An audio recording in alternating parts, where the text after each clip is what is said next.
comfortable? No, I'm not comfortable. I'm fucking sitting so close. I'm generally. Someone said it. Let me turn off my phone. Oh yeah, that's Mike's move. Is the phone always goes off every single time? Yeah, I have it on silent. I was COVID before COVID, so I didn't want to touch nobody's fucking hands. Oh, you got the germaphobe thing. It's not as bad as Howie Mandel, where it's Seinfeld's like that. You know that? Is he? Oh, he doesn't shake hands. Mike, pull your mic closer. Yeah. Well, I don't want to see. Great job of controlling this. Where he could have just went like the actual act out of it, like.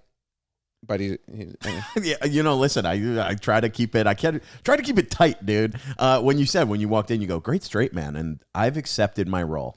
So is that how it is? He is the straight man? Pretty much, Kind of. yeah. I've accepted my role completely as the straight man in the podcast. Fuck, you make out with the microphone too. Jesus Christ. Yeah, he's a chin micer. All right, I'm starting this. Listen, dude, I'll tell you. On stage, why too? My shit has the best sound when we do on the pod.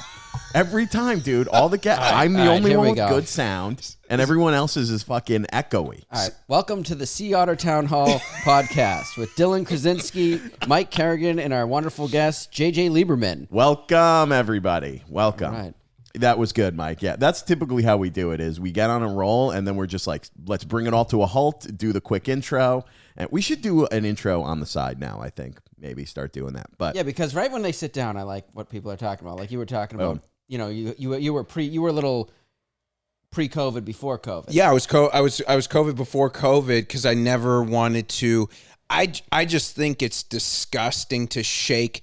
How many times have you gotten a sweaty hand and you're like, oh, come on, man. And they don't even know. Like, it's like a comedian who stinks and is delusional about them stinking. Like they bombed and they get off stage and you're like, how was it? Because I want to hear what they'll say. And they're like, oh, yeah, it was good. And I thought you meant physical odor, and I was ready to. I'm like, yeah, some of these comics stink, like smell. They do. I did just come from the gym, but I have a good. You don't smell. They have that same homeless smell. Like a little bit of BO is BO, but you know that homeless. I don't know what it is. It's a cigarette apple cider vinegar mix. And there's some feet in it. You got some I will feet say, when you going on. texted me, when you go, you texted me right before the pod and you were coming over and you were like, hey, I'm just going to jump in the shower quick.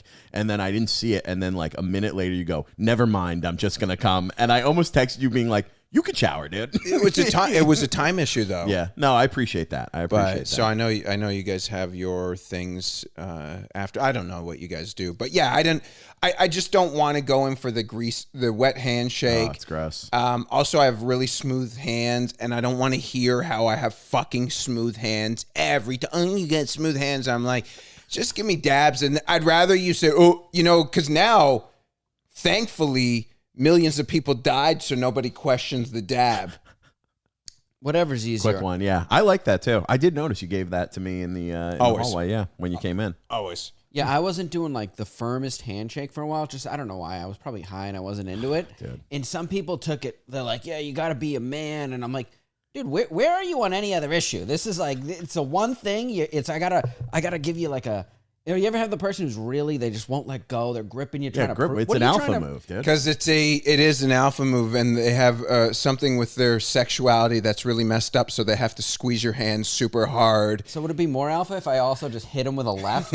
I think it's. Like you respect me now. The most alpha thing you can do is just wet fish it and just give him a whip and Like you 3 just fingers? Yeah, you just like let him take it, and then you just stare him in the eyes, and you're like, yeah, take that. Someone did give me like 2 fingers once, and I did. It was so creepy. I was like, you feel it. You like squirm. You're like, oh. There was a comedian who had a disease, and not mental, just a regular disease. Like he would have done really well on America's Got Talent if he lived long enough. And he was really frail and small. And I shook his hand for the first time. He's like, no, you can shake it. And I'm like, no, I can't. You don't know. He's like, but that's because, you just want to, could you imagine being so frail that you just want people to treat you well by shaking your hands? Yeah. Like just aggressively. And that was his thing, but he's dead now. Wow. He had a disease. Really? That's usually how we like to start with just tragic stories. I mean, that sucks. That's No, he was, it was one of those things, because I talk about, not to do bits, I hate guys who do bits, but I do in the part talk about potentially having HIV. Not now, so you guys are fine. Even though now, see, this is my problem. Even though I know you're fine, like I couldn't. If you had HIV, I'd be like, fuck, this is gonna be really uncomfortable. Like if we're sitting like this, my mind would. That's actually good because Magic Johnson was supposed to be the third mic. Oh well, then dude, I have like no fear of HIV. But you know who used to go on about that was Fauci. Fauci was like, yeah, young kids can't be around, people with AIDS because they catch it. I'm like, didn't he create AIDS? He was a big part. He was a on big, I don't know the actual facts. Again, this is, you hear something in passing and then you use it in your act. Oh, yeah. That's all I do. I heard something in passing about him and Reagan in the 80s really fucking over the gay people. So now I have a bit about it. They made that in. I don't know if they made it in a lab, but it was actually distributed to Africans through polio shots, and then they blamed it on that one gay guy. Really? Yeah. Oh my! Is that the real thing? Yeah, that's how they were using rhesus monkeys. Is it? Yeah. Really? Yeah, they won't. Obviously, they're not going to win it. They were using rhesus monkeys to make polio shots, and they were supposed to test the monkeys, and the monkeys had HIV because they blamed it on this fucking one whore gay monkeys. They were like this one gay guy. The flight attendant, patient spun zero, around the world having sex with gorillas, and then every person in LA. It's crazy. Now, they're now called bears, but Gorillas or these gay guys? Do you know it's the first time ever I saw this in history of HIV and AIDS that straight individuals have a higher rate of testing positive than gay individuals? No, that's not true. That's what I based off what? I saw that because I guess straight people are not as aware of it. No. So let me tell you something. I don't know if you know this. I don't know if you know. Oh, well, you've seen my act. I've seen your act. Yeah. I have fucked hundreds of guys raw. I don't know if you know that. No, that's a pretty good coming out.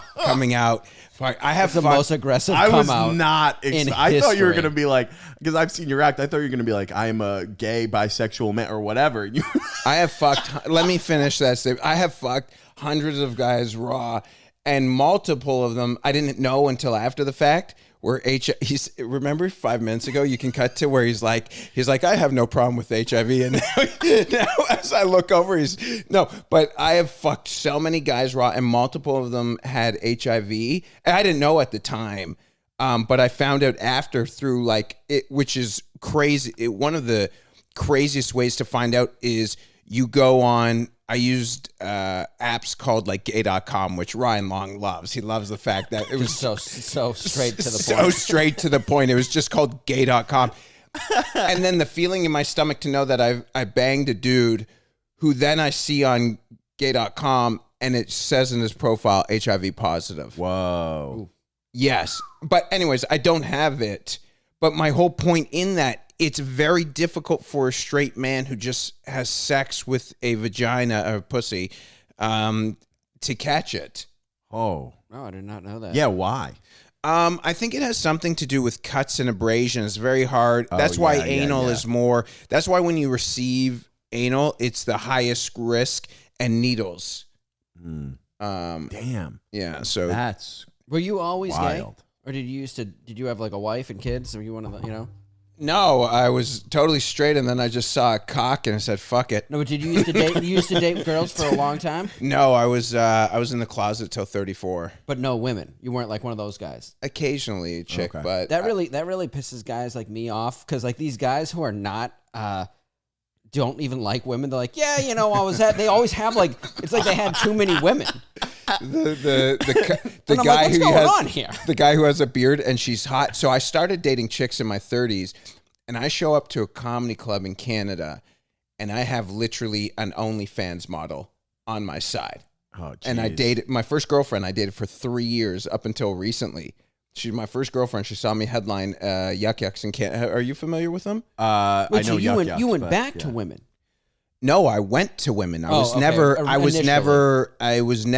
into really women. I did it here and there just to get off, but not as an interest. Yeah. Because I grew up playing baseball, and this is in the 90s where I knew something was, we're the same age, right? I think so. Yeah. So and how old are you? You're in your 33. 20s. Okay. So there is a big gap between 30 and 40 now because that generation of 80s, 90s to 2000 and this LGBT movement, the LGBT movement really didn't start going. I think gay marriage was in the early 2000s, if I'm correct. I don't know. I don't even know, but it was in my high school. There was I don't know what they call it. Was the Gay Straight Alliance.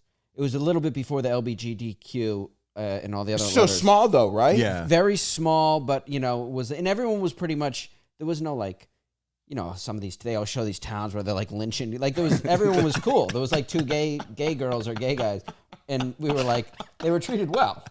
In reference to the Laramie Project. Yeah. I mean, there were. The one town that lynched a gay guy, he's like, all these towns. We weren't like that one. No, but you're right. You're right. There was, dude, even in Toronto, I grew up in Toronto, Canada, which is such a liberal place.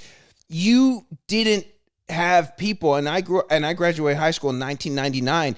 You really didn't have anybody who was overtly gay. And then my senior year in high school, you start seeing guys who are, and you're like, fuck. And it's not like a theater straight guy where people make fun of him because you're like, you're a fag because you're in theater. But you could see like a really effeminate guy.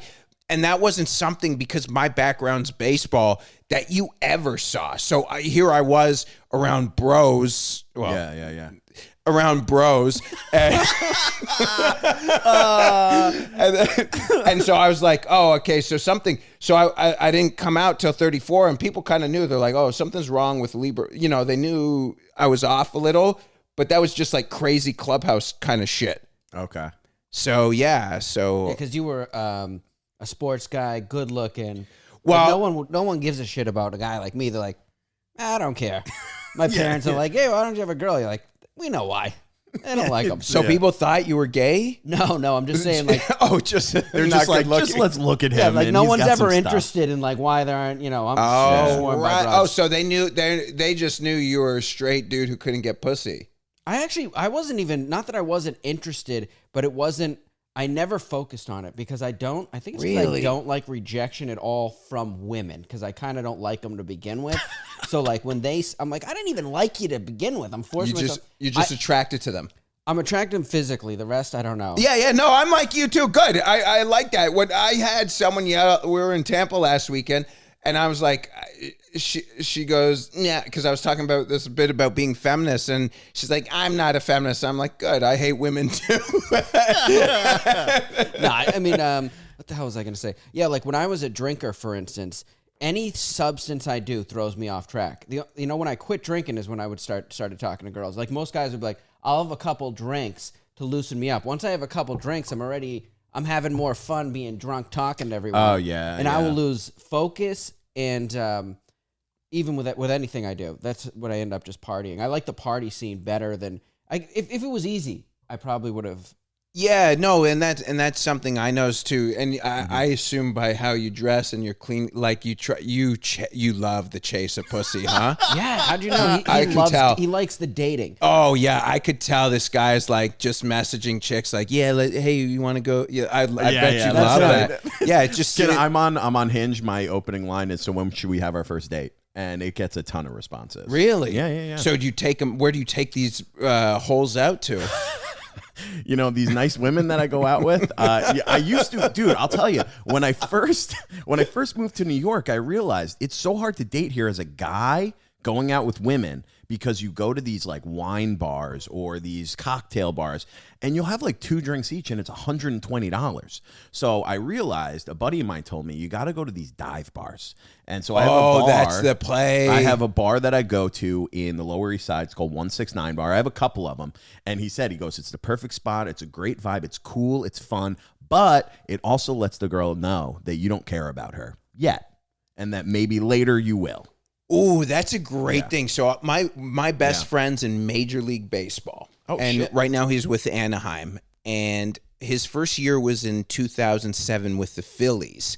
He meets a girl, and he in New York, or they're playing the Mets. And then the next weekend they're in like Colorado or something. I forget the schedule, but he liked her so much, he flew her down to Colorado. And are you a baseball guy or no? No, I'm okay.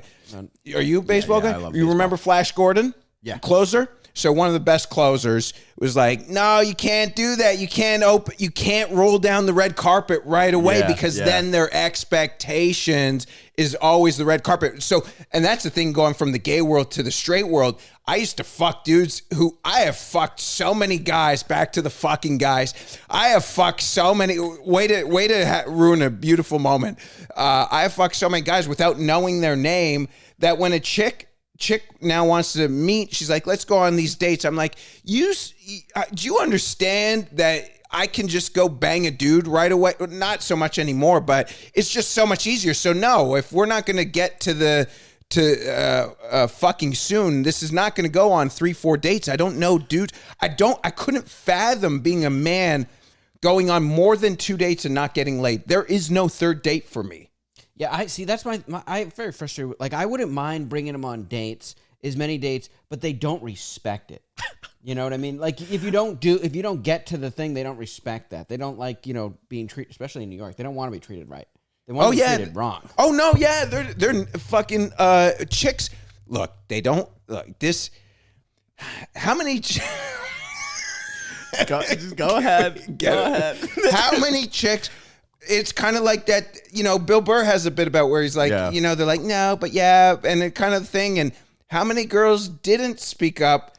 I once fucked a chick who loved rape fantasy. Jesus. No, she liked. I know this can't be a clip, but this is going to be the first one. This will take you down off TikTok. You can't. Put that. No, dude. I get videos taken down for yelling, "fucking dudes." So yeah, I mean, no, but so there are. It's very difficult with women opposed to men, where dudes are. I find a lot of dudes are like this. The spectrum is broader. Where women, like one woman likes this, another chick likes that, another chick likes this. I'm like, Jesus Christ. Yeah.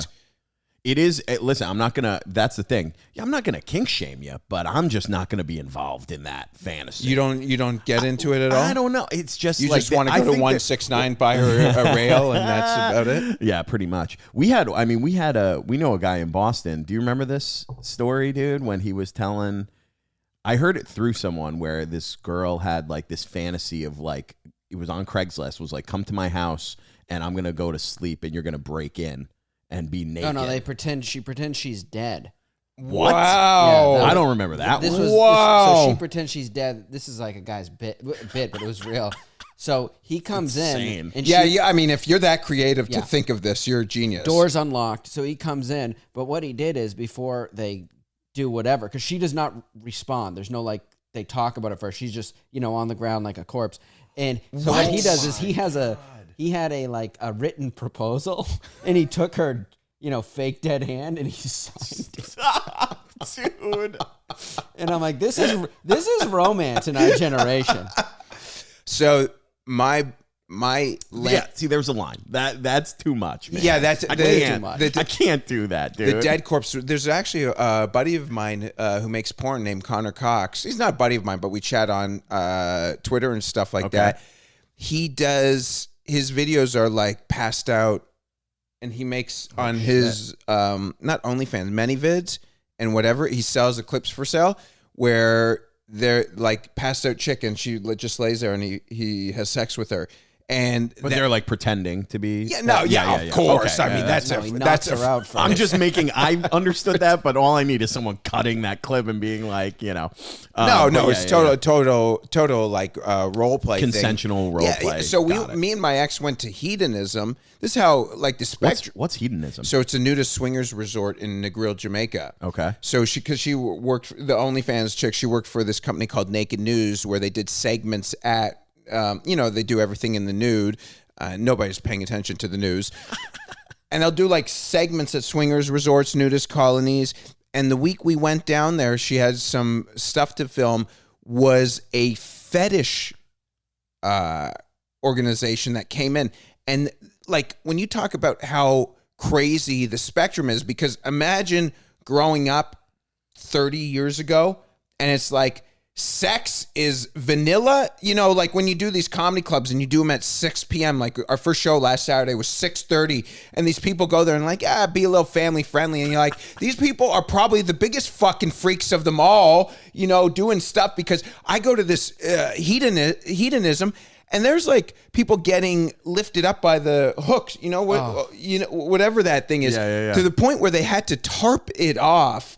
So the other swingers, and first of all, these swingers were like, why are these freaks over here? And then people in the real world are like, look at you freaks at hedonism that are swinging. It's like, you're all fucking freaks to like some degree. Yeah. So, because I just don't think there's a lot of people that are just, there are some that just have like pretty vanilla sex. Yeah. And if they do, it's not what they're into. But maybe, I don't know.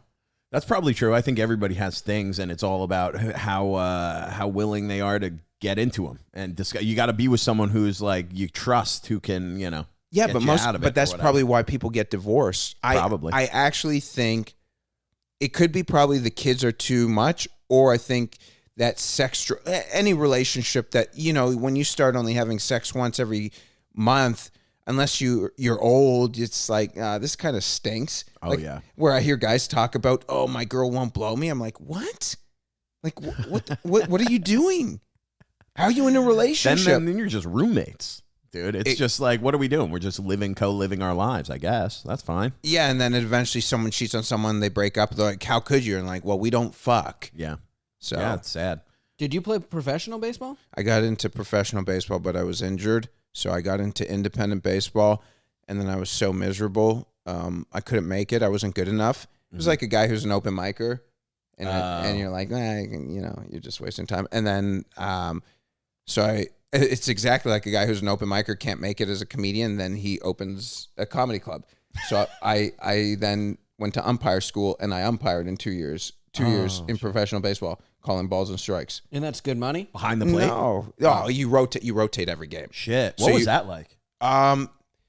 It was tough because I was holding, you know, when you're holding on to something that, you know, you're institutionalized. It's that line from Shawshank Redemption where they don't want to leave, and as soon as they leave, they kill themselves. Yeah. Because I didn't want to leave. This is all I knew, and this is all I had fun being around. But going from that, what comedy actually does have, that kind of like, you know, shoot the shit, always having fun, laughing, joking, to the other side where, I'm still around the game, but not in the capacity I really want to be. Yeah. It was tough. It was tough. Yeah, that I can relate. It was kind of like when I quit drinking. I didn't quit drinking and go away from the people I hung with.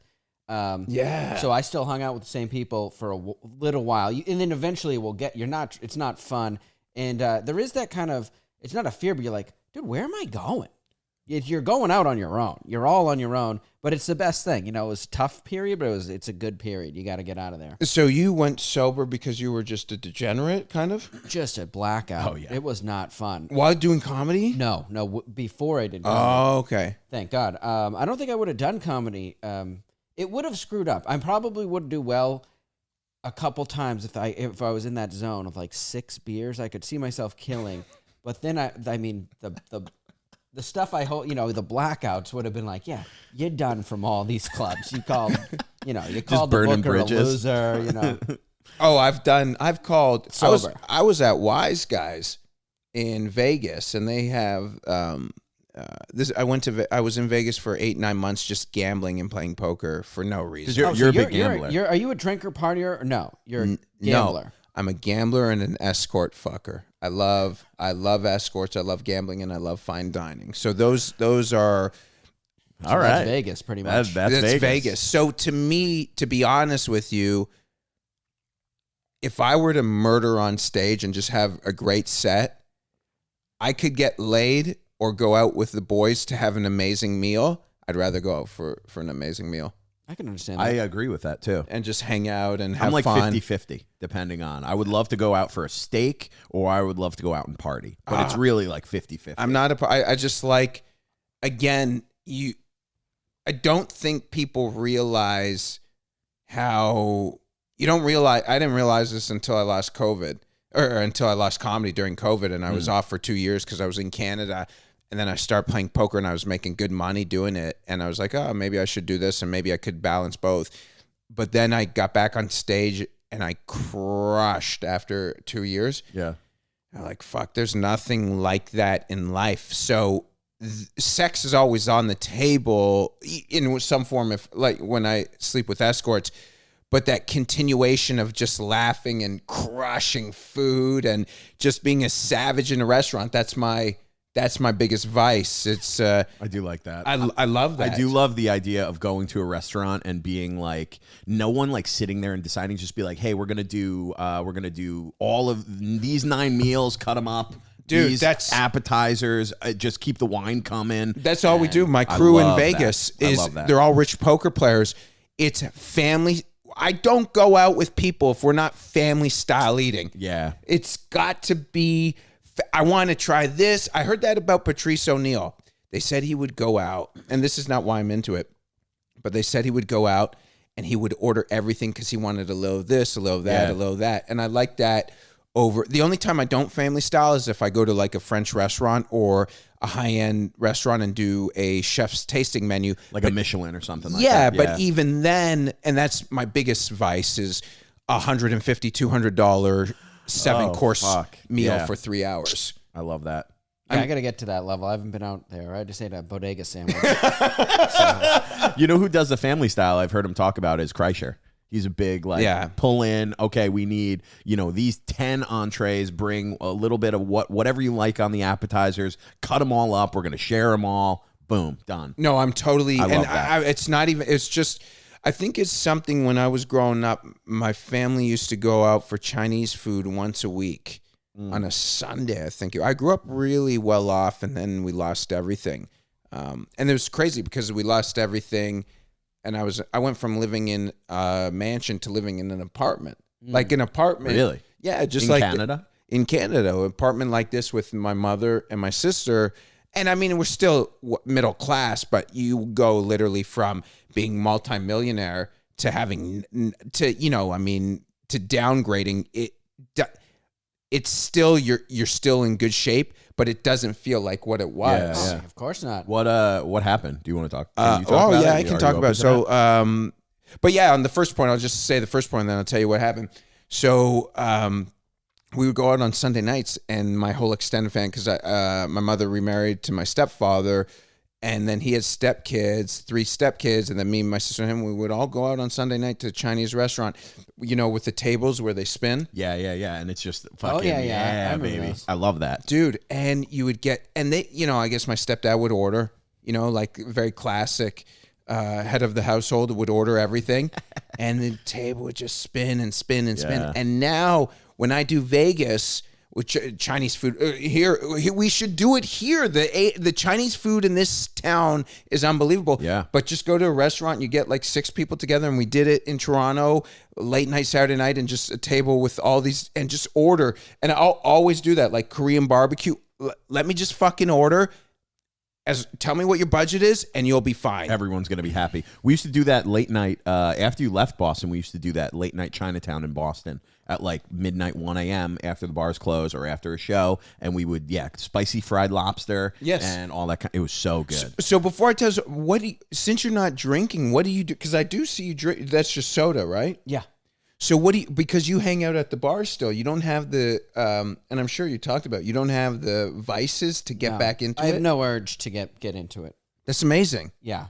A guy told me, I used to hang out with this Vietnam guy when I first quit. He would hang out with the guys we were partying with. We used to play horseshoes, and he had quit drinking. So what would you guys be doing? Drinking like condensed? We drank O'Doul's at that. When I first quit, I still had that habit of drinking. And actually one time, I think I had a bad set in comedy, and I just felt like chugging beers, and I think I chugged like 6 O'Doul's in my car, like chugged them aggressively just to get that feeling. But I didn't miss the alcohol. I have it so clear in my head that it wasn't fun. Like my hangovers were brutal. Okay, so why do you think you did it? Just to do something? Yeah, it's kind of like it was really the only the big outlet. I was a worker from a young age, so it was work, party. Work all week, work hard, and then Friday night comes and just rip. So you're again, it's a degenerate, not a degenerate in a bad way, but like comedy to me is a very degenerate habit. Like I've already done 4 shows this week, and only one of them I made money from, and I'm like happy. I'm like, And it's Tuesday. yeah. Yeah. Okay. Oh yeah, true, right. Yeah, this will be That's pretty good. Yeah. But that's my point, is that it's comedy when you're not famous is a fucking degenerate habit that you have to like love. Yeah, that's what I was saying to Dylan. Like, Yeah, I if agree. I had a family, you know, and you're Yeah. a poor comedian, it is degenerate. Since I'm single and no one's depending on me. Yeah, we were talking about this yesterday. We said, like, dude, you're Bert Kreischer or whatever, or you're someone famous, and you roll up to your kid's school, and everyone's like, oh my God, you're the famous comedian. Dude, you're like just a regular guy. And then they're like, oh yeah, my dad's a comedian. Yeah, it's he's just a abandoning total our family fucking for no- difference. for no Oh money. man, that exists on so many It's levels. sad, yeah.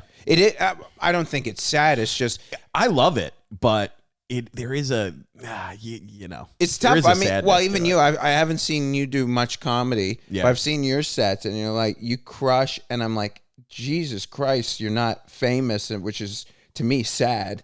I've came to the conclusion how well you do on stage is kind of not how that works. You know, when you do comedy, as long as we have, like, you need that at some point, but that isn't what gets most people on. It's something else, a podcast. That's why we're here, dude. Or That's why we're doing this. But to me, it's For me, that's why I got into it, and that's like a bit huge thing for me in comedy. Like, I wouldn't trade doing well on it for fame in a second. No, I agree with you. Yeah. I agree with you 100%. It because I get the knock too, because I rant a lot. Like, I'm very influenced by Kinnison. Oh, And- no way! And he was super degenerate, Super degenerate. more But than people know. I think. I am a degenerate with sex, and that's the thing that's interesting when I hear about your okayness with not going back to alcohol, because I have Grindr on my phone, and I'm literally on my air mattress salivating like I could get this 21-year-old, and I won't, because I know what will happen is I'll go there and I'll do something stupid and reckless and have like reckless sex because he'll tell me he's on PrEP. PrEP is the HIV pill. Yeah, I seen that on the train. What? They have posters all over the train. Yeah, like not on the ground, like just the promoting, posters. promoting. Isn't that crazy? They're just, which I feel is a little bit reckless on their part. it is reckless on their part because they're not considering hepatitis and Or if the people aren't taking it properly, like, you know, with women and birth control, I guess, I don't know if it works the same, but I guess birth control, if you don't take it exactly on time, it doesn't work. really. That's what I've heard. Oh my God, that's the other thing that gets me when a chick, when she tells me right away she has an IUD or she's on birth control. I'm like, It's not 100%. I don't think. it doesn't matter. It's, yeah. Again, when you come from the world where you can catch HIV, you don't mind catching a chick. First of all, no chick's gonna ever keep a baby if I got it. Because of you or what? Yeah, because of me.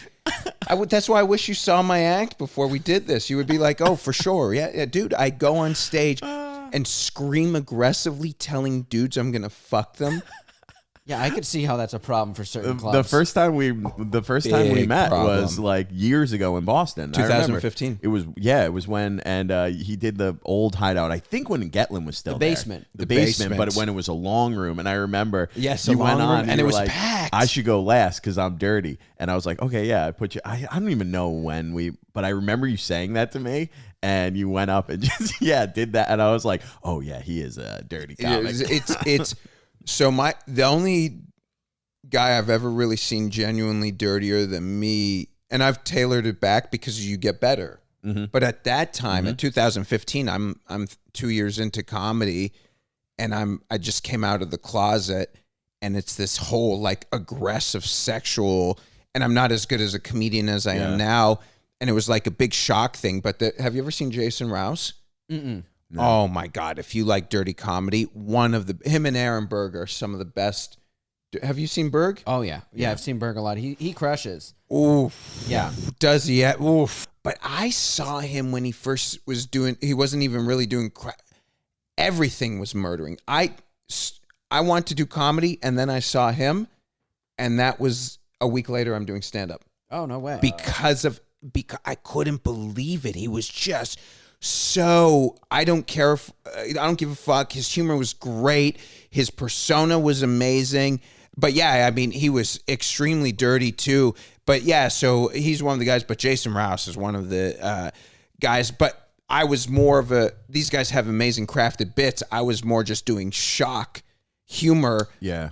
And that's what I was doing. Like in Boston, which is probably, even though it's a very blue collared place. It is, but it's a very smart place too. Like that's what I noticed doing comedy there. It's a mix of blue collar, but you have so many universities and colleges there, law schools, med schools, MIT, yeah, Harvard. You know, it's all BUBC. Everything's there, so it's a very intellectual place. So they get you when you do smart jokes, but they also like some kind of like a little bit dirtier too. Because a lot of the crowds are mixed. It'll be like, especially our shows, it would be like guys who come in from outside the city that are kind of more blue collar and like young working professionals. So it was that's why it was a great crowd. But that's an interesting thing still, the fact that comedy is enough that you don't fall back on degenerate. You don't have any degenerate habits except drinking Folgers shitty coffee. I love coffee. I drink like a pot of coffee a day. I do like to party. I like to drink. And not drugs. No, just not alcohol. Escorts. No, not. And I vape. I use a Viley, nicotine vape. But you Those don't are have, my fucking vices. You don't have any vices then after that? Well, I would say I smoked weed forever. So probably at 13 every day. Every day till recently I quit because it was holding me back. It was one of those things I'm like, it's like I'm adding a handicap to my life, and especially to my comedy. I'm like, bro, it's not helping me comedically. No, it does. I don't think it does. So I've recently got off that, but so I smoked, I guess, a decent amount after I quit drinking. But I smoked. The only time I didn't smoke was when I was drinking so heavy that the weed was getting in the way of my drinking. Because the weed would like slow me up. Like I gotta go out hard tonight, and then I'd just get drunk, and then I'd be smoking everything in sight. To be honest with you, Yeah. being stoned and then going to bang an escort is to me one of the greatest rushes in life, especially if it's an escort who I've never been with, because my mind is so vulnerable when I'm paranoid all the time. So when I get stoned, I get more paranoid, and I shouldn't, because my brother's had bouts of schizophrenia. Like he's medicated for it. So there's probably something in my mind. Like I've been so high where I felt like I've crossed the line over to schizophrenia. Yeah, it mimics it exactly, pretty much mimics schizophrenia. Oh, that's dude. what a panic attack kind of. Damn. I had one of those terrible moments where I was, one of the first times I got really high, I'm walking downtown Toronto, and I just smoked a vape pen with, I guess, distillate. It was like a concentrate or so strong, whatever it was. Wax. It was probably It was a wax out of a pen. That when it went down my throat, I'm not even bullshitting you, it was so harsh. The voices in my head was like a devil saying, you're going to get fucked up. It was so harsh.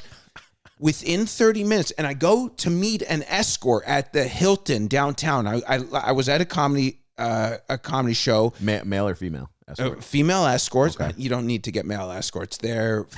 When you're a bro, Makes sense. Yeah, it's a lot easier to get guy. Although I have done it in the past, so it's a fair question. But that's also because I'm a degenerate, where I have money and I'm like $300. Dude, I bought more crypto yesterday and I have no money.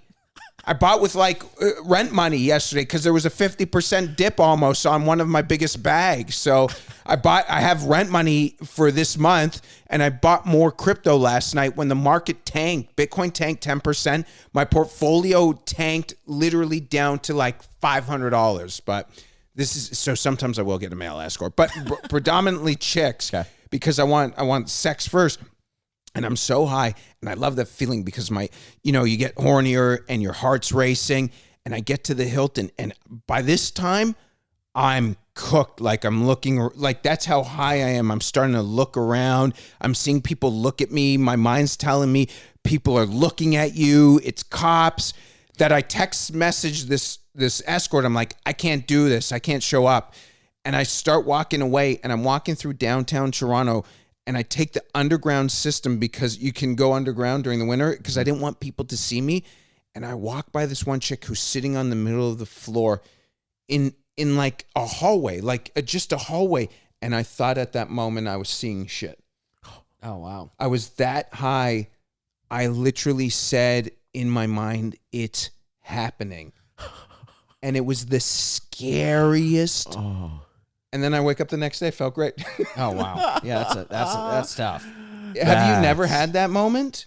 No. I did smoke one time when wax first kind of hit the scene or whatever, first around where I was. And I had smoked a ton of it, but not on the with the bong and the nail where they heat it up with the torch. I thought I could. I was smoking it on bud and I was fine. You know, it was strong, but I knew my limit. And they gave me like dabs. I took dabs. I took 3 dabs and I had to drive home. And I wasn't hallucinating with my eyes open, but when I closed my eyes, it was all golden geometric stuff. And I was driving, and I thought I was going to have to pull over. I was like kind of audio hallucinating too. Just like, driving so tense, your muscles, your back's like tweaking out. And I was like, this is more like drugs now. Like, I didn't think weed was a drug till I smoked wax. And you're like, that's what it was. Then you read at home, you're like, it's like 80% THC. Jeez. That's what it was. Whatever I smoked. Oh, that wax will get you in one hit. It was so strong. But it was like, there were just moments of that high that it wasn't even that where it's this chick on the floor. And then you start thinking about the Sixth Sense.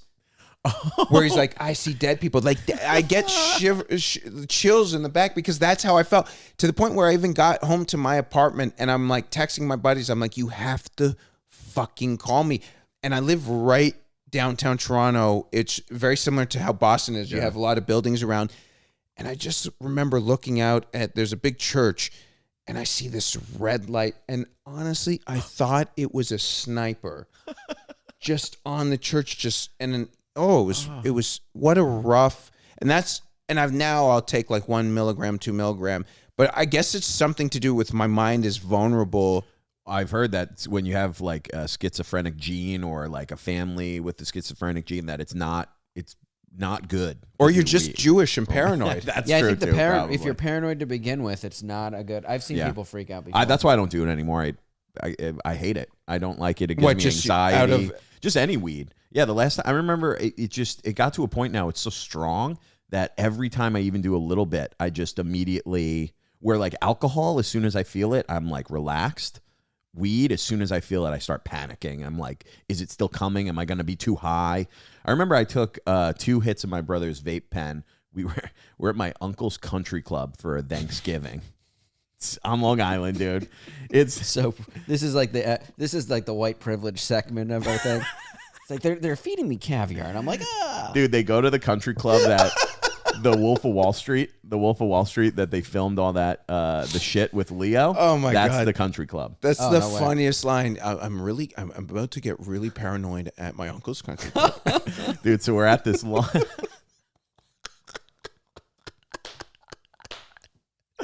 We're at this long table, and my brother's like, hey, you want to go outside and take it? And I took one, and I was like, I barely felt anything. So I take a second one immediately. Dude, I go inside, and literally a minute in, my aunt starts talking to me, and she's like, oh, yeah, how's everything? And I immediately was just like, I got to get out of here. And I just started panicking, and I was like, oh, dude, I just started pacing around this country club. I kept sitting on the toilet, just like being like, you're good, just breathe, and just like having a full-on panic attack, dude. So I don't do it anymore because that's a nightmare. So you give me the image that would you have to have a drink before you go on stage? No. Oh, you don't? No. So you don't? Okay, I thought maybe. Honestly, if I do weed, if I smoke after I drink, if I have like 3, 4, 5 beers or drinks, and then I have like a hit of weed, that's the only time that it's like I'm okay, where I don't panic. I love watching guys who uncomfortable about to go on stage, and they're like in the corner, and they're like talking to themselves, and then. They're rehearsing their bits to themselves, and like, you ever seen that? They're like, yeah, and I'm like, hey, and they're like, what? People are crazy. I guess it's all where me. It's like it's so much fun. I can't wait. Yeah, I did see a guy who has I don't know if it's schizophrenia or whatever, but I didn't know at the time. And he came into a comedy club in Boston, and he had a. This is before it was acceptable, which I still don't know if it is acceptable to be wearing a fanny pack. But like if a grown man, I wear a fanny pack. Now it's not a sign of like that you're crazy. But at that point, I thought it was. Like, you just didn't see it. And he came in, and he had a fanny pack on, and he had headphones, and he was like profusely sweating. And he comes in, and he just starts doing push-ups. Oh, that's so weird. But like not in the side, like in front of everybody, like the comics. And he started telling me some story, and I thought it was hilarious, but it turns out he was having an episode. And he got on stage, and he just goes at the crowd and walked individually. Everybody? It took him, he'd go at them, and walk the whole crowd. And I was... Older guy? No, he was one of these guys. I thought he was like a genius, and I still do comedically, but he also had other problems. But Who is this? I'm not going to say his name because I didn't ask him, but... I think I know who I you're was talking supposed to be on stage, but they bumped me for him, so I was dying laughing. I'm like, you dickheads, this is what you get. And he That's walked the whole. hilarious. Oh, I audience. love stuff like that. I agree with you about some people who are just comedic geniuses and they're regular just wrecks. Yeah, Oh, like he had legit, because people used to tell me he was crazy, but I thought people would say I was crazy because of my act. Yeah. And I didn't even wasn't that over the line, but this was like the height of PC. So if you said anything, like they'd be like, "You're out of your mind." So I thought they were just saying that because he didn't follow the curve, but he had actually had that on on the side. Yeah. Do you still get a lot of flack for your act? No, not as much. In Boston, I got so much. Why coming up. is that? Because I watch you, and a comic said to me, "This is a midnight show." I don't know if I told you this story, where it's a midnight show and there were 6 people in the crowd on a Friday night, and the comic said to me, she goes, "You got to watch them."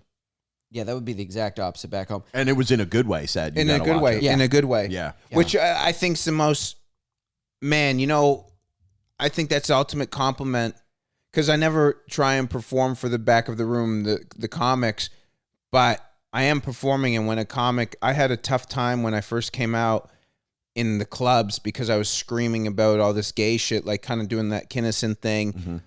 And I was bombing week after week. And then I saw a guy who wrote on one of the biggest comedy TV shows. And he's, they would put up like all the new club guys and then they'd have a host and a headliner. And they kind of like develop you into a comic kind of thing. And I would go up there every Wednesday. Nobody would talk to me. People were assholes, other comics. And I go up one Wednesday and I'm doing okay, but it's, it's like not good. Mm-hmm. And I get off stage and this guy grabs me and he goes, "Just keep on doing what you're doing." And that was, and it instantly changed my projection of my career, because then I felt like, because this guy's a monster. He's considered one of the best. He's done like the biggest festivals in Canada, that I'm like, after that, it's almost like keep on being fearless on stage and keep on doing your act. And it's not like I'm trying to do something that like, yeah, I'm going to push the buttons. It's like, no, this is my life. I'm going to tell the story. I talk about escorts. I'm a degenerate gambler and I banged a lot of guys in the closet. So that's what I'm going to talk about. But sometimes people don't want to hear it. Oh, yeah. Sometimes people don't want to hear what you got to say. I used to do it all the time. I guess I came up in that, I don't know what it was. I also am not a social butterfly in comedy. So I didn't play the ropes that way. Like that was my least. I was like, I'm just going to do I don't know if it's the way I was raised or whatever, but I don't feel like I never will say like, until I really thought I was good, which took a long time. And I still won't say anything. I'm like, well, you'll figure it out or not, which doesn't get you ahead. I'll tell you that. Like you'll see guys who bullshit and say they're better than they are. And it actually, I don't hold it against them because it gets them on stage. And then sometimes they do get better.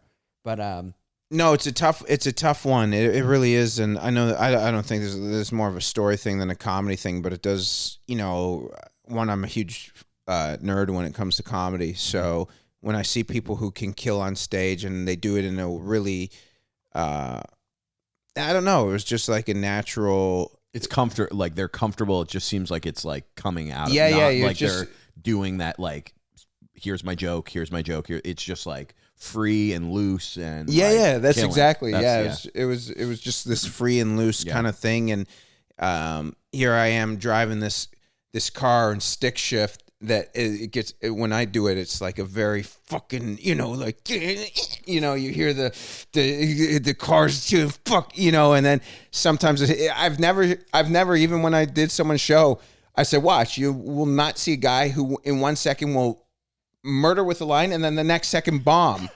Have you? So I've actually seen, because I've seen the videos that you post of going at like crowd members and stuff. Do you have any like insane like heckler stories or like, dude, do you these have fucking memorable people, moments? these people, I don't, even last night, I'm on stage and the first line is, there's 8 people. Dominic was there. There's 8 people in the crowd. And the first line, I'm like, so I'm from Canada. Don't worry, I'm not here to take your jobs. And this like young white chick goes, you're not taking my job. I said, it's a fucking joke. I just opened with the joke, you idiot. Like, I don't have time. Like, how fucking stupid are these people where they don't realize the art that the art form that we are, this, and if you don't even have to think it's art form, it's a fucking comedy club. How dumb. I literally, they talk during the sets. I don't have time for it. I've done this 4,000 times. I'm on stage in Tampa again last week and I'm doing my thing and these chicks are just having a full-blown conversation. Yeah. I don't say, excuse me. I go, hello. I literally have the video I'm going to post tomorrow. I'm like, hello, I'm doing my fucking act right now. You don't know who I am. I'm here for a famous guy. I'm opening for Ryan, but I don't care. And like, I go from doing a setup to like just screaming at them. Yeah. But I don't know. I love that. Yeah. But I think it's amazing. Yeah. I don't know. But I don't get these comics who just like, why do these people, because they pay $20 and we're making nothing, they get to dictate? Someone told me this, they're from the me generation. So like they were always told that they're like, everything they think is super important. Like they're the most important people in the world. Like they've, participation trophies. We didn't grow up in that time period. We grew but up am I crazy to think like that? To like, I showed you one video where I enjoy I gotta watch your act now because I enjoy meltdowns like that. This is it. Anything. Every set, like Danny Polishuk, which told me, what is wrong with you guys? What's wrong? No, I don't get it. I have much more. I have a longer fuse where like I'll give people a lot of rope. Really? Before, yeah, because I'll try to like hit them with like something that'll get a laugh from the crowd instead of really just going at them. Oh, that was the whole thing. Right I go right at him. I dig myself in a hole, and then because it's so vindicating when you have people who hate you. I heard this about Bill Burr. He's like he purposely would go on stage and like kind of dig himself in a hole, and then like he did that with the pedophile bit. He's like, he opens with the pedophile bit, and then people get like awkward. But then you say, no, let my comedy get me out of this. And not saying I scream at people, so maybe that's why they laugh, because they're just so scared that I'm gonna scream. Because there's been times that literally brawls almost have broken out. I've heard that about your comedy multiple times, and I was like, from the same guys. And I'd only met you outside or inside the club, and I'm like, seems like a nice guy. But every time I hear like, yeah, JJ almost got attacked or something. Yeah, or like, have you ever been like almost like a fight? Dude, have you been rushed on stage? So there's that one video where I posted where I'm talking about gay shit, and I use the F word with the GOT on stage, but as a punchline, not as like, some comics just say it over and over again. Yeah. And by, just to say it, and I'm like, nah, that's not my thing. And it's funny because gay guys will get upset at me because I say it, and then I'll hear them in their act say it. And I'm like, oh, you're just a hypocrite. Yeah, it happened in Austin. Really? Guy said to me, he goes, so call him. Call him? Yeah. So I'm going on second, and the host was really gay, and Colum goes, I didn't hear this conversation. Colum goes, just to let you know, JJ's going to say, he's going to say, I don't want to say faggot, but he's going to say it a bunch of times, but he's gay. And he had to warn the gay kid. And then I get off stage, and it was great set because it was like Creek in the Cave. It was like sold out. It was you have to be honestly dyslexic not to murder at a sold out club like that. Yeah. I get off stage, and the host goes back on and brings on the next brings on Colum. And I go back there, and he comes up to me. He's like, oh my, you said the F word 40 times. I go like this. This is the funniest thing. And it is almost, you had to be there. I said, I say it once for a punchline. And out of the blue, Danny Polishuk eating out of a bag of chips. It was like the chips were flying out of his mouth. He said, "No, you said a 40." Never, but the way that interaction was, because Danny, he just he just twists and turns as a human being, like even his act, like he's twisting and turning, and he's eating these chips and he goes without skipping, and I could see like the debris of chips flying out of his mouth as he said 40 with a grin on his face too. But he all in like one motion of eating the chips, saying it and turning away and walking away, and I'm just standing there with the gay guy just looking at me. I went, "Oh, I guess so." But yeah, that's weird that he gets upset though.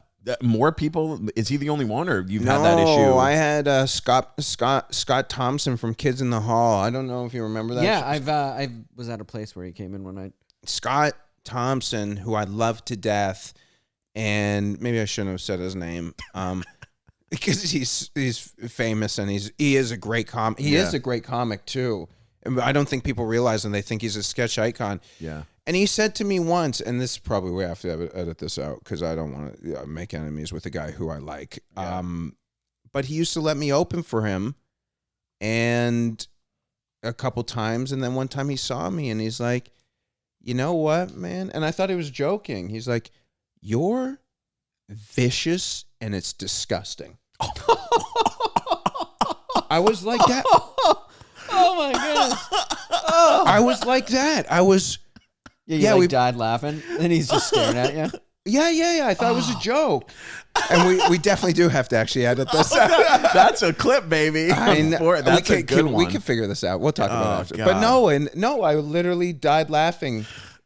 It's just the way he said this. The way you said it was super. Oh, it's just my God. I thought he was kidding, but he's like, "No, you just remind me of those old school closet cases who are just."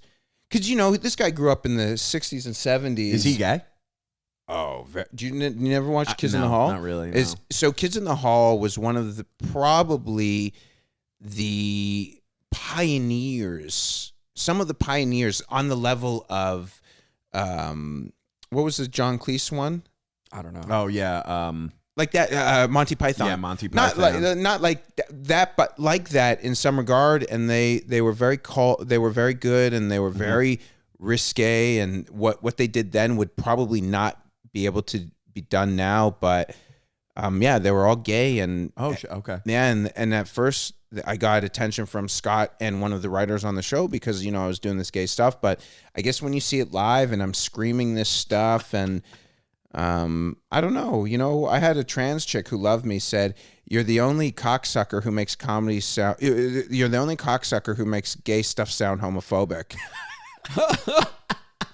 Oh man. So I don't know what it is. I love the Canadians that come down do comedy. Mm-hmm. They're all refreshing, like Nate McIntosh, Nate's amazing. Your whole crew, your Ryan Long, that whole group. I don't know what it is. It's refreshing. They don't seem to be as uptight as like the American comedy when I came up. I was so surprised at how uptight and uncool comedians were when I first met them. There was a lot of hipster guys when I started, and I didn't know, I wasn't into hipster thing. I didn't know what it was. I go, "Oh, these are like kind of like nerds." And I didn't pick on nerds in high school because some of them are cool, like in their own way. But these guys were just smug, like little control freaks. Too cool for school. Too cool for school, and they never were cool, and they'll never be cool. Yeah. And But they had that control. That and was if I the could thing go back that- again, I would have been a bully right off the top. Like come in, just push them, put my name on the list, even if they didn't put me on. I was I'm a bully in comedy. Are you? We'll get you further than being a nice guy. I'll tell you that much. No, because you know what? We get into this. You get for all the reasons that you get into this. You get into it for being the term that they used to throw around during the Trump election, being a dissident. But you really are a dissident. And the thing you said off camera that was so true about these guys who think they're doing Carlin, but they have no idea of the context of what Carlin and Hicks were doing. They were legitimately doing contrarian comedy, anti-establishment comedy. These guys are pro-establishment, pro-government, pro-censorship comedians. pro censorship's the craziest thing too. Crazy. The craziest thing too is because they think they're making these great valid points, and I'm like, dude, all the things you say. You talk about speech or this, then if you don't like it here, I use this point all the time. If you don't like it here, then go to a communist country where you think it is cool, where you can't say that stuff, and you would be horrified what they do to the marginalized groups. Oh, it's insane. But Yeah. we had one rule in Boston comedy. I believe John Paul Rivera started it. Shout out to John Paul, super funny guy. I think he's back in Boston. And our rule was at the mic that he ran and the other guys ran was there was only one rule, and you can't threaten to kill the audience, which was broken by multiple comics. One of them was Sam Hyde, who's now doing pretty well. And Oh, he's so funny. yeah, he did threaten to murder everyone in the crowd, and there was no like punchline. It was like, and he's like 6'4", and everyone thought he had a gun in his car, but. Oh, that was the clip, right? Well, probably. And the only thing is, you know what they did? They banned him for 2 weeks. They're like, you threatened to kill, you banned for 2 weeks, and then you're back. And I thought that was a good rule. You can't threaten to like It's a kill murder. or beat the hell out of the audience. You fair. know, that's would be the only thing on my shows. I may not agree with what people are saying. I might not like it. I may not book them again. But I'm not going to say, But if you do threaten to kill the audience, I'm like, you know what? You can't be. You can't be. So he's a perfect example of a guy who was doing something really funny and really different, and he kind of got like blacklisted in comedy. Did he? Yeah, because of they had what was it, Adult Swim? They had a show. Oh yeah. When I seen him doing it, this was before I knew him in any context. So I just thought it was another lunatic at an open mic. And he said he was this was like the time when people were coming back from Iraq, like real screwed up. And he was like, hey, I just got back from Iraq. He's like, listen, I'm not necessarily going to kill everyone in the audience, but I have the skill set. He's like, I know how to do it. And Isn't that amazing? He never broke character. That's so funny. And then he hung out at the mic after, like looking deranged because he doesn't shave. So I'm like, in my head, I'm like, this is a straight lunatic right out of the military who's gonna shoot up one of these mics. You didn't meet him God. down there? No. I feel like he left before I started. Was he? He's in LA now. But then he used to do the Middle East, which I was not a part of. But and that's where I seen he did some hilarious stuff. Oh, dude, can you tell a story about? We used to have this mic in Boston about the woman who fell into the show. Oh, this is one of the funniest things I've ever seen. There's this mic that they used to run in Middle East. It's like a famous rock venue in Boston.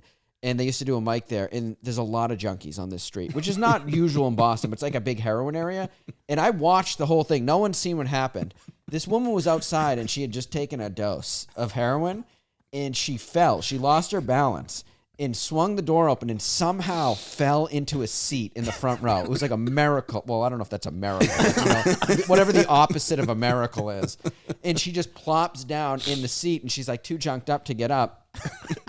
And this kid who came in, another lunatic comedian, open micer, who looked homeless, smelled. So someone had given him a huge like party tray of mac and cheese because they thought he was homeless, which he actually wasn't.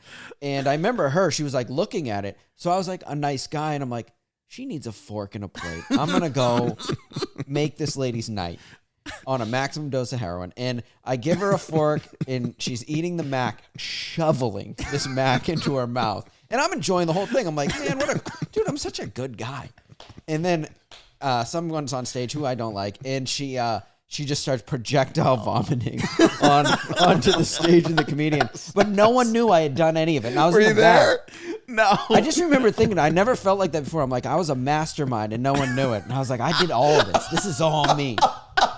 And I didn't really like the venue at the time that much. So I was like, I felt good about it. I was like, you know what? This is so good. I'll never see that again. I wish someone had on camera seen someone accidentally fall into a door and fall into a seat. It was so on funny. heroin. So what were you doing at the back? Just rubbing your hands together? Oh, I was so Fucking mastermind. I was like, yes. And I knew no one would ever know I had anything to do with it. Oh God. Oh man, that was a fun night. But yeah, Sam. That's where Sam hides some of the videos you've seen of. He does a great thing where he was like a guy. God, who just, how can you fucking continue talking? That's amazing. Well, I already know the story, so it's not new to me. So it was all the So it was just you and only you. Only they dragged her out. They did, and it was like, But was anyone else loving it while she was puking? oh no, they were horrified. People were all like running. They're like, ugh. I mean, when someone and it was a straight mac and cheese heroin puke. It was foul. The one kid who was on stage was so crazy. He was waking her up from her. She would wake up like this, and then the heroin would kick in, and she'd fall asleep again. But he'd shock her back into reality. Oh my God! These were the height of. I enjoyed my Boston open mic days. There was a lot of action, a lot of lunatics. I miss open. Like I still go to. He's crying. Oh, dude. Oh, dude. I miss stuff because I told the kid I was going to a show on a Friday night.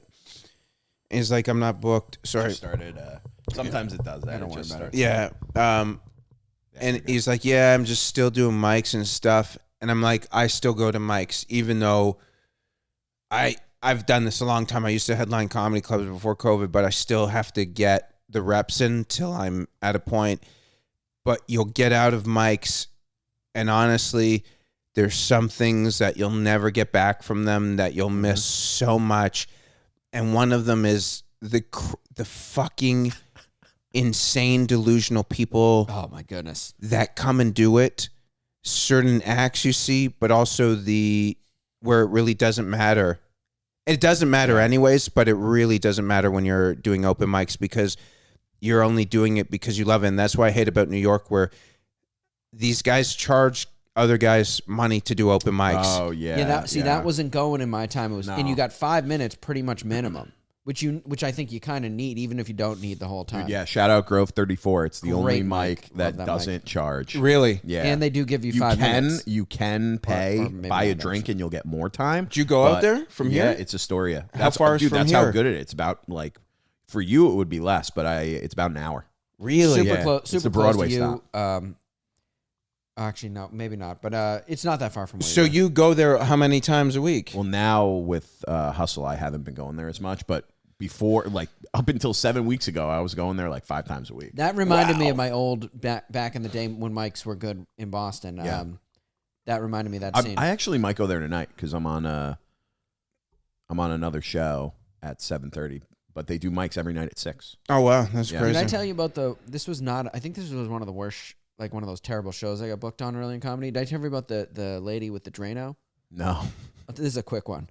So, and this lady gets on stage. She's bombing horrendously. Well, all Like, women bomb. Yeah. And I was like, something's gonna go wrong. Like she stopped doing her comedy for a sec. I go, oh no, she's gonna cry or something. She like reaches back in her bag and she pulls out a bottle of Drano Stop. and just chugs it. Stop. And I remember being like, I was like, dude, we should have stopped her. But that was part of her act. It wasn't Drano. No, it wasn't Drano, but I did think I was my like going to see God. someone. I thought she was going to die on stage. And then the cops would be like, yeah, what were you guys doing sitting there? You didn't even try to help her. I was like, I didn't want to interrupt her art. I have seen 2 comics in Toronto. One, both of them were very, and I couldn't believe people would let them go on stage. Both of them were very, very, very ill. Like, I don't understand, because I know they both spent time in mental institutions. They're so ill where you're like, how do they release you? Like, that bad. And Nuts. they would go on stage all the time for a period. And one actually ended up with the death threat thing. Oh, He shit. threatened to kill the audience. He threatened to kill other comics. He would make videos on Facebook. Yeah, that happened on our scene as well. Oh, yeah. But That's nuts. and I think they did have to call the cops. I was always nice to him because he came up to me and he was like, hey man, I'm gay too. And I'm like, cool. Yeah, but I would have to play that because I always thought, and I've never seen it still to this day, that someone would go crazy at an open mic. Yeah. And I'm shocked with the the level of mentally ill people that try this. Dude, it's scary. I think about that all the time. Is like sometimes there are certain comics in New York too where I'm Really? like, fucking, I get nervous when they're in. Sometimes I Really? leave the room because I'm like, I'm just waiting for one of these psychos. I don't even want to say it out loud, like a shooting at an open mic. At the open Like- mics, where like Grove and stuff? No, No, like no, other that was ones. great. No. But and not saying that. It's the specific comics where I'm like, dude, if someone's gonna do it, it's gonna be fucking. Oh, that yeah, guy. man. Just people who come in and there's something wrong, and I'll be like, this is a good time for me to go get a coffee somewhere else. Yeah. When they're on stage. We're at not to derail, but we're at a little over an hour. We do about an hour, but there's like two things that I wanted to ask you about, and then if you have any other things you want to talk about. I have to just say quickly, that story So funny. was incredible. Oh, thank you. Thank you. It's so funny because it's hard for me to laugh once you're involved in this, and it's so nice. And I'll tell you one story, and then ask me quickly. My buddy, we're in Tampa, and Ryan was telling me between shows, because we're talking about the unhinged moments. He's like, you have to post it. And Dan, to get back to the whole point where I bring Danny up, he's like, I don't know if I would post that. And Ryan's like, yeah, he shouldn't, but that's you. That's your act. Your act is screaming at people. And so I posted it. Yeah. But so my one buddy, Danny Martinello, and he sent me the video. We did this Sunday room called the Danger Room, where it's like a pro heckler room. Yeah. And it was run by lunatics who are great comics, but they love like just people screaming. And there's a guy sitting in the front row. One had a ponytail, the other one's wearing glasses, like two like WWE fans, comedy fans, like just that kind of like bro, like, kind of scruffy, dirty. And Danny's on stage going, I don't give a fuck about you guys. He just won Seattle Comedy Festival. He's a great comic. He's like, I don't care about you. Your fucking ponytail. You wearing your glasses. I'll wear your glasses. Takes his glasses off. The guy's fucking blind. The guys rush the stage who are with him. And he's like, and they're like pulling him. And he thinks it's all part of the act. He's like, I've got his glasses. And Ryan has a bit now where he's like something about someone blind, and I was like, where did you get that bit from? He's like, it was inspired from that moment at the Danger Room. So I messaged Danny right away, and I'm like, yo, do you have that video of you? He's like, yeah. I'm like, why aren't you posting that? He's like, I can't post that. And I was like, can I see it? He's like, sure. And he sends it to me. For 20 minutes, I have it on loop as Ryan's on stage. I'm standing out at the bar at Side Splitters, crying to myself. And that's, again, like hearing that story. And when I watch the cartoons of Joey Diaz on Joe Rogan talking about eating his boogers, his Coke boogers, or farting so bad that the teachers were complaining when he was in high school. They're like, he was farting. The girls cheerleaders are crying. Their eye makeup's because the smell is running. And one of the teachers goes, oh man, he's changing flavors. When I watch that video, I'm in tears. That's so funny. But nothing that a normal human being can get that reaction out of me to enjoy someone, an unapologetic, but it's so real. And that's what I love about like the comedy. It's so, so I appreciate it in a long form saying thank you, because I appreciate the real, and the just like, it was just so honest, and it made me so happy. That's Kerrigan, baby.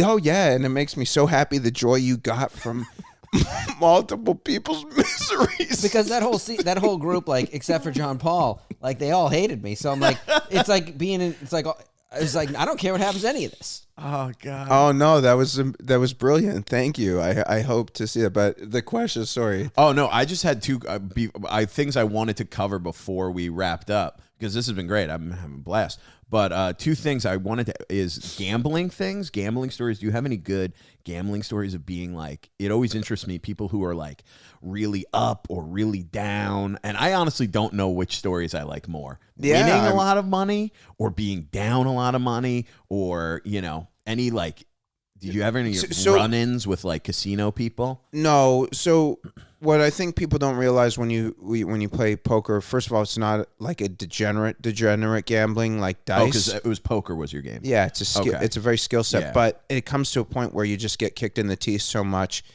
that when you win, like January 21st, 2021, last year, I won $26,000 in one day, and it's not as great as you would think it is. It's more of a relief because you just get your teeth kicked in, so much, and like especially right now, right? Like if I'm starting playing poker again because I need money, I'm so broke, but if I bank something for like a couple $1,000s, it's just a relief because how shitty the finances are. So no, it's never. I've done stupid things like I've pawned off a Breitling because I needed rent money and I went to go use a large portion of my rent to titty fucking escort. So I mean, sure, that's a degenerate. Yeah. Oh, that was my other question is, do you have any good escort stories that you wanted to tell before we and also the funniest thing about getting the Breitling, I had $5,000 to my name and I spent $3,000 on a Breitling. It's a $3,000 watch. What's a Breitling? Oh, it's like a fucking fancy, very big, masculine, bro watch. Very like usually big metal, silver, very bulky, very again, it was something before I was out of the closet. It was press sexuality. That makes sense. Yeah, I had to get a watch. That makes sense. A Breitling, I would never waste that kind of money. No. Not in a Breitling, but a meal. Oh, that's hilarious. And also, before we go, we want to get plug everything. You got a podcast? I actually am doing I was doing my podcast, and then I stopped, and then since I've been here, I'm doing a version like this, but of degen stories of like gambling. Okay, cool. Which I haven't. I actually going to shoot the first one today. But no, I posted a lot of stuff on JJ Liberman comedy on YouTube and mostly the meltdowns on Instagram. If you like meltdown comedy, you're like, I love meltdown comedy. yeah. It's probably as a comedian who watches so much comedy, you kind of get sick of watching acts. You're like, I want to see someone losing. That's really a meltdown. But the thing is too, it also gets tied into like bits. Again, there is that one video I showed you where nobody's laughing at the point where I had to edit it out because I didn't want. One of the bartenders got on the mic and she's like, she's like, cool the fuck down. And you hear Ryan in the background, also who loves it, going, no, let him do it. You edited that part out? Yeah, because I didn't want to give her any. I didn't want to give her any light. I just was trying to throw her shade because she was totally out of line. Even though as I'm walking patron after patron, people are leaving this place. What the fuck? I'm screaming. The guy's screaming because he called me a faggot, and so I'm like, that was the whole thing about it. I forgot the reason. I just thought there was this.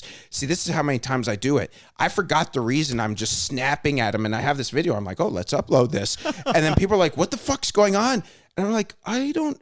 All right, because I was doing gay shit, and he's like. He said something, yeah, you are a faggot. And I was like, what? Like, you don't have the right to call me, if we're not boys like that, to call me that. It's like me dropping the N-word to just some random black dude. I mean, what do you think's going to happen? They're going to lose their shit. Damn. So. Oh, fuck. That's interesting. That's wild. This was fun, boys. Dude, yeah, I really enjoyed absolutely. this. And you feel good? Anything else you want to? Yeah, I feel great. I feel great, dude. All right. Yeah, give him a... This was fun. And where can they find you for the people at home? Yeah, just JJ Liberman Comedy on most socials. Cool. Awesome. Michael? Mike T. Kerrigan, Instagram. Dylan Krasinski on Instagram, YouTube, TikTok. These episodes are out every Wednesday. And we'll see you next week, baby. All right, drop some comments. Good night. Man, you guys have, no lie, a phenomenal rapport together.